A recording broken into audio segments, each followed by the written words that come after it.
안녕하세요. 저는 50대 중반의 주부랍니다. 얼마 전까지 일하던 남편이 회사 사정이 어려워져서 내쫓기다시피 해서 남편은 하루아침에 실업자 신세가 되었고, 그로 인하여 우리 집 가세는 점점 기울어져 가게 되었죠. 가뜩이나 큰애 결혼한다고 그동안 모은 돈 있는 돈 다 털어서 시집 보냈더니 아주 집구석엔 쌀 한 톨조차 아쉬운 형편이 되었답니다. 그러니까 이 와중에 뭐 어쩌겠어요? 남편은 이왕 잘린 김에 그냥 훅 쉰다고 하지. 그렇다고 우리 집은 쉴 형편은 못 되지. 저라도 나가서 일해야죠 뭐. 하지만 평생 살림만 하던 아줌마가 뭐 제대로 할 일이나 있겠나요? 게다가 나이는 50대 중반이니 써주는 곳도 마땅히 없었답니다. 기껏해야 식당 같은 곳에서 써준다고는 하지만 그조차도 요새 많이 없더라고요. 왜냐면 다들 아시다시피 사정이 안 좋으니까요. 그래서 여기저기 알아보던 결과 파출부 일이 보이길래 전화를 걸어보니 거기는 파출부를 알선하는 곳이고 매일 전화가 오면 일당 받고 파출부 일을 보내주는 곳이었죠. 저는 그리하여 우선 파출부 일이라도 시작하게 되었네요. 그래도 다행히 일은 있더라고요. 한 일주일은 그렇게 파출부 일을 하며 수수료 떼고 일당을 받긴 했지만 이조차도 요새는 어려운 건지 이상하게 언제부턴가 일 있으니 일가라고 전화가 안 오지 뭐예요? 파출부 일을 알선하는 곳에서조차도 전화가 안 오니 난감해서 제가 전화를 해봤어요. 요새 통 일가라고 전화가 안 와서 그러는데 일이 없는 거냐고 물으니 그렇다면서 요새 일이 마땅히 없다며 나중에 일이 들어오면 다시 연락 준다고 하지 뭐예요. 그 말을 들으니 한숨이 나오더라고요. 그 일이 있고 며칠 뒤 아침 일찍부터 전화가 걸려오길래 받아보니 파출부 일을 알선해주는 곳이었죠. 저보고 일 있다고 하면서 오늘 괜찮겠냐고 하길래 저는 당연하다며 그동안 쉬었으니까 일한다고 말하니 그쪽에서 하는 말이 이번에는 평범한 파출부 일은 아니고 공사판에서 잡일을 좀 하는 건데 어떠냐고 하더라고요. 그래서 전 그 일이 어떤 일이냐고 물어보니 공사판에 가면 아줌마들도 몇 있다면서 여기저기 공사판에 돌아다니며 쓰레기나 치워주고 잡일이나 하는 거라면서 크게 어려운 것 없다고 하지 뭐예요. 그 말을 들으니 고민이 됐어요.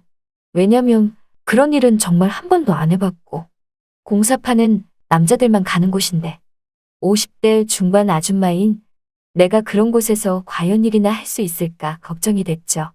하지만 뭐 어쩌겠어요? 일당은 받고 싶고 우선 알았다고 했답니다. 그리하여 알선해준 곳에서 알려준 공사장으로 향했는데 아파트 신축 공사장 같더라고요.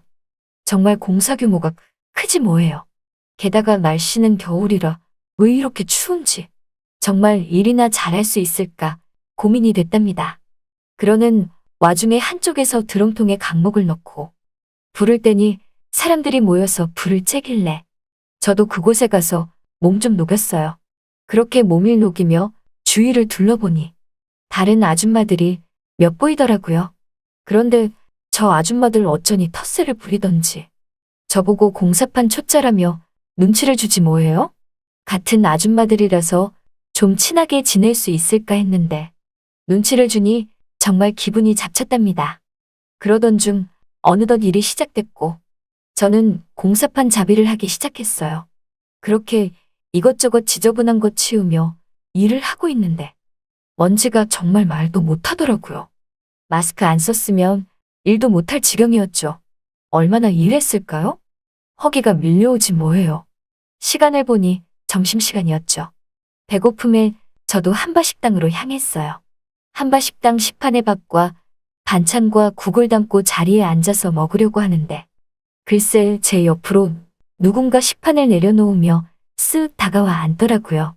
보니까 무슨 해병대 옷 같은 걸 입은 건장한 50대 중후반의 남자였는데 저보고 처음 왔냐고 묻지 않겠어요?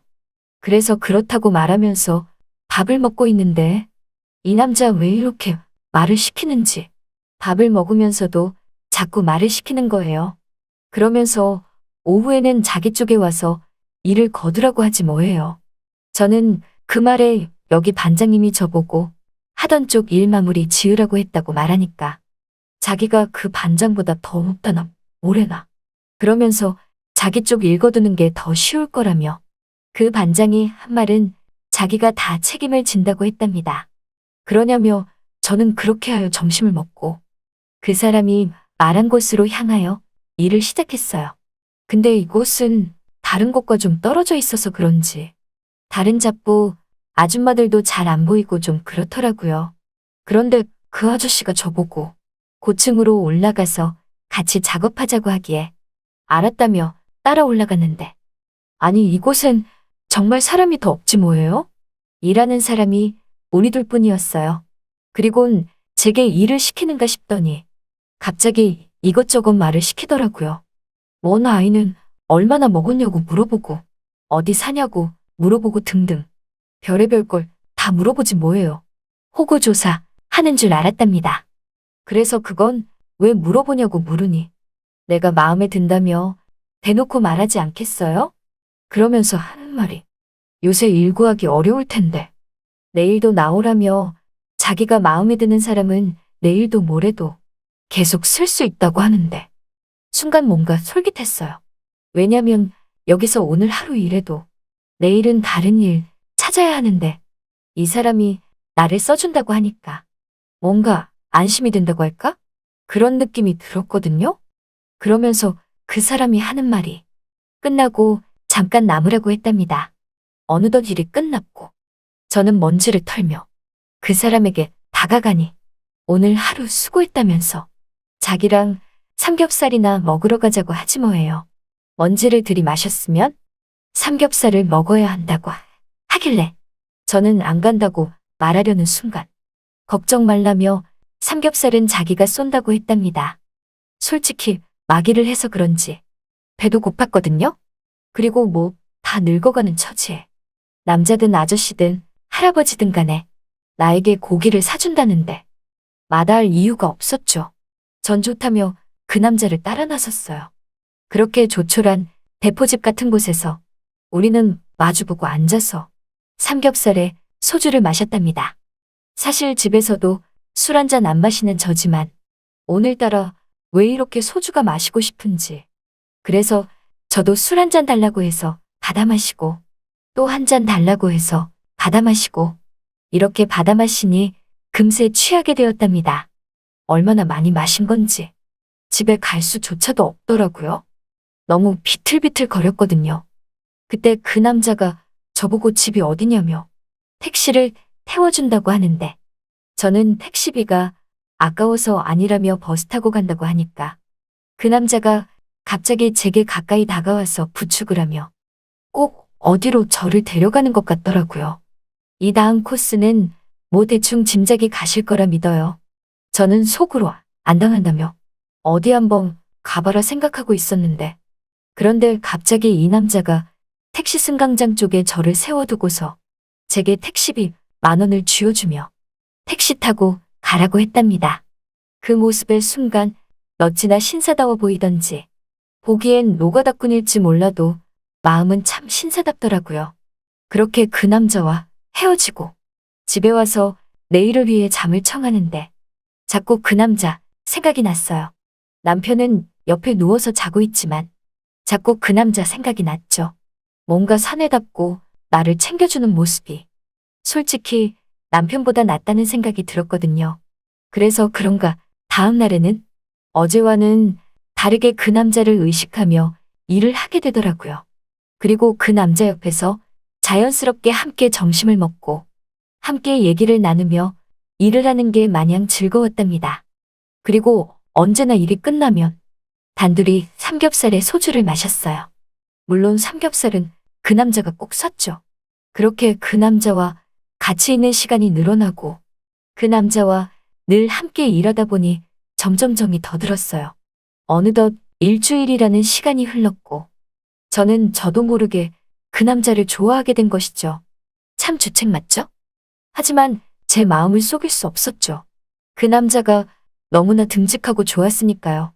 그런 제 마음을 그 남자도 알았는지 일주일이 흐른 어느 날에 우리는 함께 또 소주를 마시며 여느 날처럼 서로 헤어지는 게 아닌 그날만큼은 숙박업소로 가게 되었고 급기야 그곳에서 그만 자고 일어나 보니 그 사람은 없었답니다.